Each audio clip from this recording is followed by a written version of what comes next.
Hey everyone, today we're taking a look at the SH Figuarts Kikoru Shinomiya from Kaiju number 8. I was pretty disappointed in Mina and Ichikawa, but I kept my Kikoru pre-order hoping she would be better. So let's see if she is. Here's a look at the package. It looks like the other Kaiju number 8 packaging, except this one's bright yellow to match Kikoru's hair. This one has a pretty big window so you can see the axe up in the corner here, which is nice. I think this packaging looks pretty cool.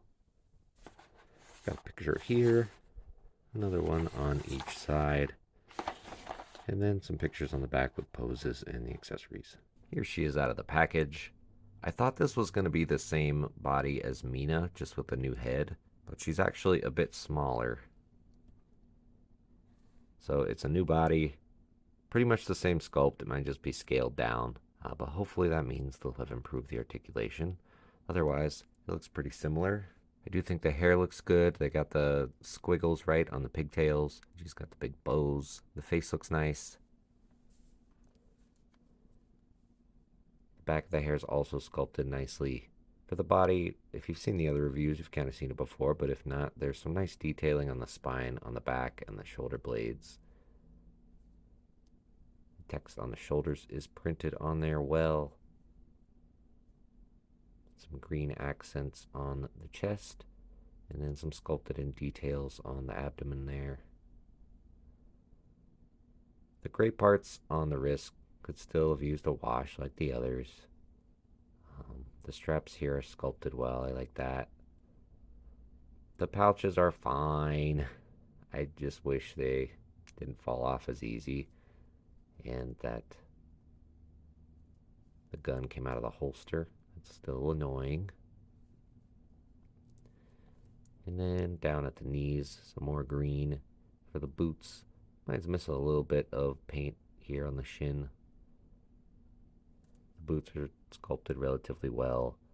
They still have these little dongles on their tiny ball pegs that fall off super easy, and I hate. But aesthetically, she does look like Kikoru.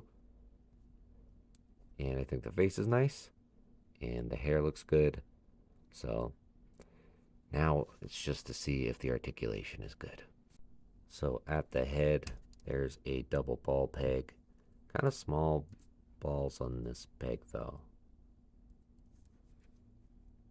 We'll see how that goes. Looking up, she can't look up. Looking down, just on the ball peg at the head, only that much. But then with the neck, she can look down further. Still not as much as I feel like she should be able to, though, unfortunately.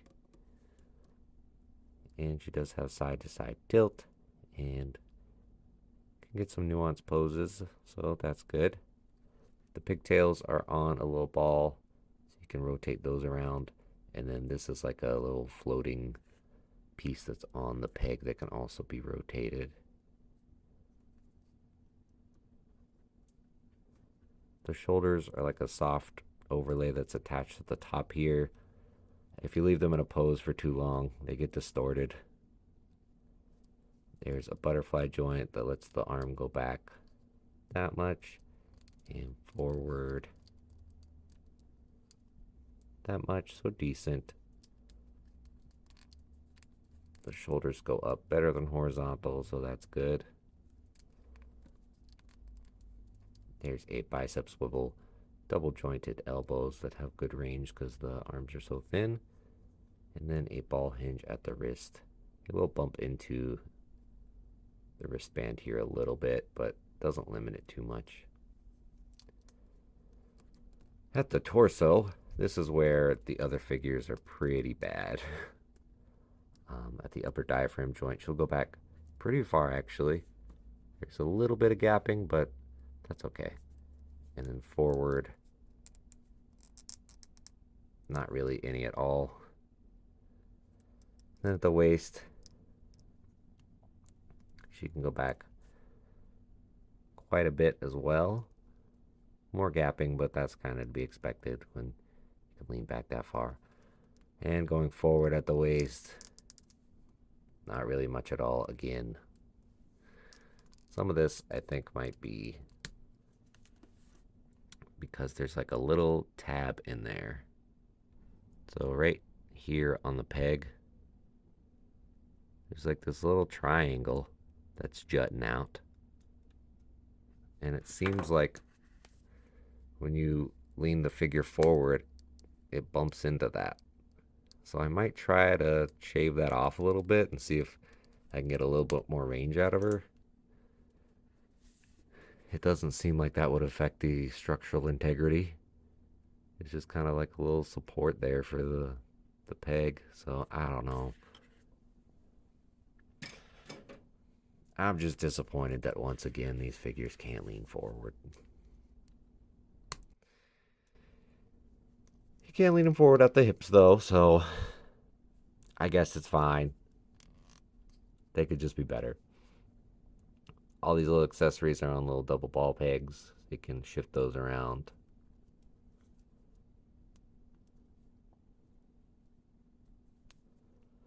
The hips will go out and then they fall off very easily. Only this much. This is pretty terrible. Why they only go out this much? What is happening?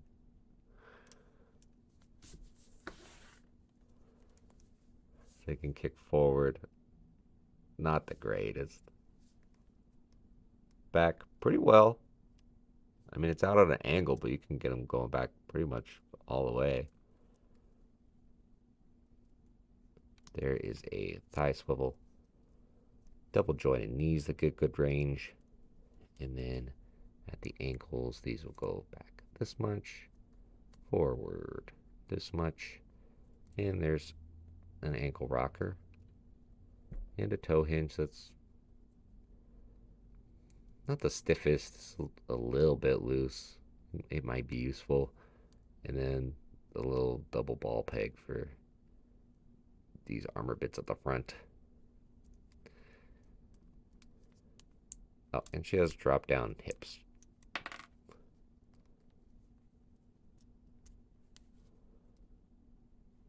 Does that help at all? It doesn't really seem to help at all with kicking forward, so I don't know why they're drop down hips.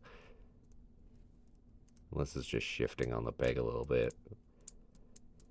Feels like a little tiny drop down though. I don't know. At least you can lean back really far. I guess that's good, but for like some leaping axe poses, it'll get a little bit gappy, but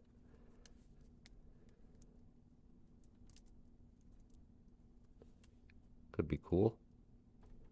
Some stuff like that.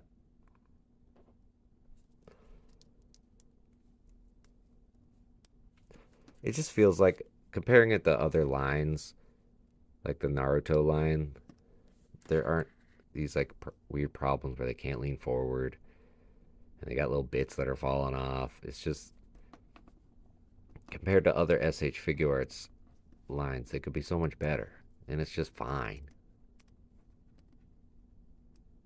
So it's disappointing since I really love Kaiju number 8 and I wanted really cool figures, and they're just fine figures. And for the price, they're kind of a lot. Anyway, on to the accessories. For faces, other than the neutral face that comes on her in the package, she'll also come with a smiling face, a yelling face, and an angry face. These are all painted really well.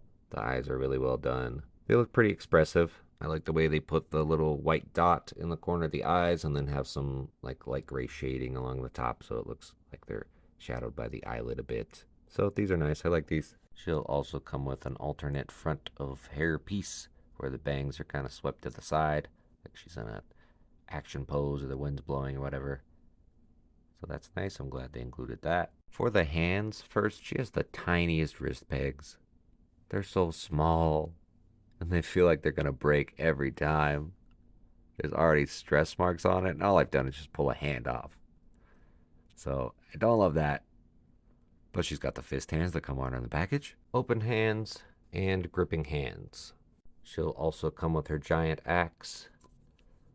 This looks really nice. It's painted well. It's very shiny on the end of the blade here. It's got the number 3 and the other text printed on there very cleanly. So this looks really cool. They did a good job with this. But does she hold it well?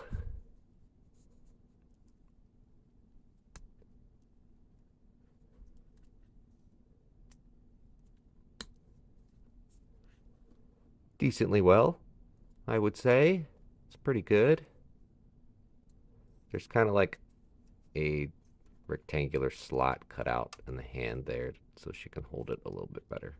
So this one has a larger slot and this one has a smaller slot. So it seems like they're sculpted to fit this way. So pretty good. I kind of wish they had made both the ends bigger because it seems like she has a little bit of difficulty fitting this bigger end in this hand. So it kind of limits her to just the one setup for the posing. But I guess it's fine. And finally, she'll come with a new face for Kaiju number 8, where you can see Kafka's eye kind of peeking out and the mouth is open. I wish they'd actually sculpted the human eye in there a little further because it's just printed on there. So it just looks like it's printed on there. And it doesn't really give the right effect of it being like the skull face tearing away and his eye set in there. So if there are better faces, this one's fine, I guess. This is still the best face that's come with the other figures. For size and comparisons, Kikoru's standing at about 5¼ inches tall. Here she is next to Mina and Ichikawa, so she's a bit smaller than them, but I think she's appropriately scaled. Here she is with the SH Figuarts Kaiju number 8 and Kaiju number 9. These both tower over her appropriately. If you want to get a figure from the Kaiju number 8 line, I would just recommend getting one of these instead, either number 8 or number 9. These are both much better figures. I like number 9 in particular, he's really good. For a couple much better female figures, here she is next to the Narotop 99 Sakura and Revoltech Ochako Uraka.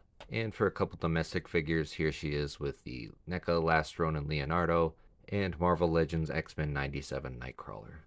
So, overall, the humans in the Kaiju number 8 line continue to be the worst of the line. She's probably the best of the humans that they put out so far, but she could still be better.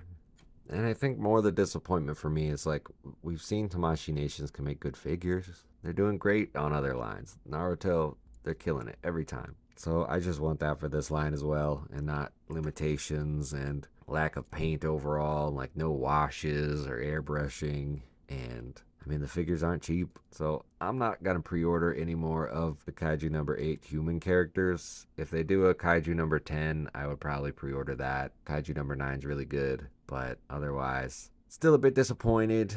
I think you'll still be able to get her in some cool poses. Like I said, she's the best of the human characters, so that's good. It's just, I think she could be better. So let me know what you think of the line. Are you enjoying it? Have you been collecting these figures? Are you going to get the rest of them? I hope this video was helpful, and I hope you enjoyed it. Thank you for watching, and I'll see you next time.